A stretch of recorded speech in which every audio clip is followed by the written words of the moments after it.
Hi everybody, it's Casey Williams. Well, last weekend I had a mission to go on with my family. We needed to drive a couple hours on the interstate, pick up my in-laws, go to a nice restaurant for dinner, drop them off at the door, and get a couple hours back home. But we had the perfect vehicle for it, the 2024 Kia Telluride Prestige X-Line. Let's go look at it.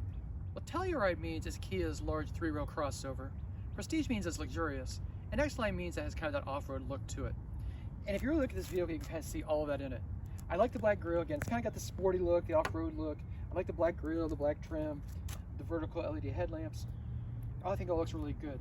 Come around the side, you get with the side profile. Again, a little bit of the fender cladding here for the off-road look to it. 20-inch alloy wheels. And the other thing I really like about the Telluride is I really like kind of the British look to it. I like the way this window trim comes up. Kind of looks like there should be coach doors here, kind of like a Rolls Royce. But it's a really nice vehicle. It's a really pretty vehicle. Kind of like the styling of it. But it is definitely a large vehicle too. Camera on the back, a little more of that Britishness. Kind of get the L-shaped tail lamps. Looks almost kind of Jaguar-ish. But I really like the style. I also like the coming exhaust out this time. They're very, very classy. Power hatch. And come inside. Right now, the third row is down, so there's lots of luggage space back here. Obviously, a lot tighter if you pull those two seats up, but they are split folding. And if you need more space beyond that, the middle row seats also fold flat. So big space back here and lots of room for luggage and friends. Coming inside, you start to get a sense of the luxury.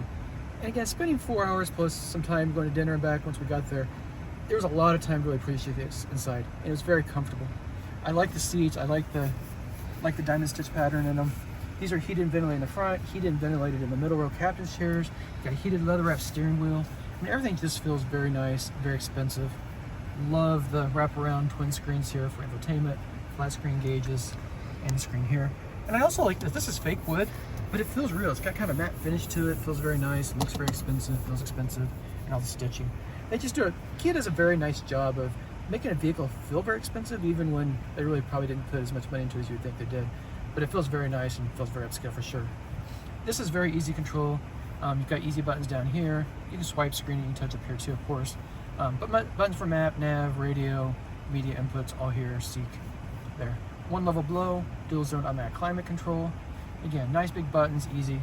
And I really like, one of the things I do like about a radio is it has a proper volume knob, proper tuning knob. So you're sitting in traffic, you just want to kind of scroll through the satellite radio, you can do that. And it's just a classic example of, they don't have to be complicated, you just go there, just as long as you're there. Down below, here are the buttons for the heated and ventilated seats, right here in the little grabs. I like that a lot.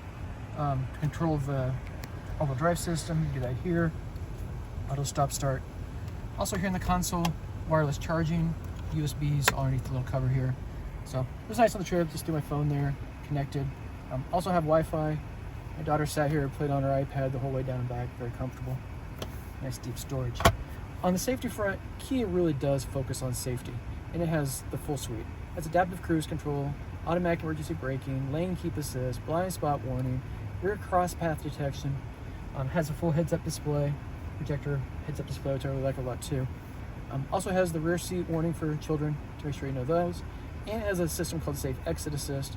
So it uses a blind spot system, and if there's somebody coming down, traffic coming down the side of the car, it'll prevent you from stepping into traffic. So pretty much the full suite of there as well. Well, I haven't had, about 5 hours actually driving the vehicle, on the highway, just on one trip over the weekend. I really did enjoy driving the Telluride on the highway. First of all, it handles tight. It's got 4-wheel independent suspension, self-leveling rear suspension, so you can load it up. You can pull 5,500 pounds with a trailer with it. So it can really do all those things you want to do with your big family. But I wasn't doing any of that this weekend. I was just out on the highway for most of the time and driving through city streets. And it's good for that too. It has a 3.8 liter V6, delivers 291 horsepower, 262 pound-feet of torque. So that's not an overabundance amount of power, but it's enough to be comfortable with a couple people aboard. It has an 8-speed transmission, automatic transmission, so again, keeps you right in the right rev range and makes the most of that power. Fuel economy for a large 3-row crossover, not terrible. 18 miles per gallon in the city, 24 on the highway. So I think that's pretty good for most people as well. But the other things you notice on the road is it's pretty quiet.